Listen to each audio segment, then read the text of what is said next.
Gatho muno ni undu wa gucoka President William Ruto finally ni ageria kuhoreria kirima mlima Kenya orere DP Rigathi Gachagua haroretio Senate on Thursday na rio igoti rikionekana ona rio tarirageria kuhonokia DP Rigathi Gachagua kuona ni riakorwo rikiamura ndundu ya majaji aria magukorwo magithikiriria cases ici. Rigathi Gachagua akoretwo akiroria igoti-ini ndu wa impeachment ino yake ria agirire gukorwo ikirikirira kuria Senate muthenya wa Thursday kiumia giki.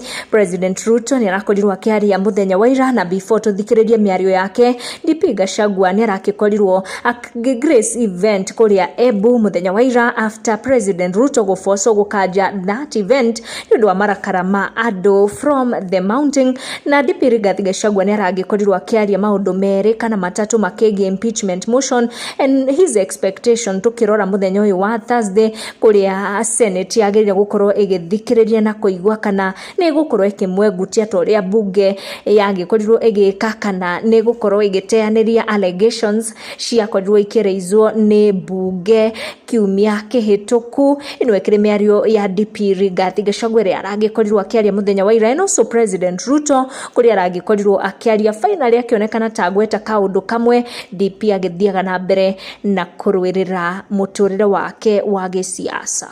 Binadamu wanaweza panga mambo mingi, lakini iko Mungu mbinguni. Muendelee kutuombea, muendelee kuombea nchi yetu.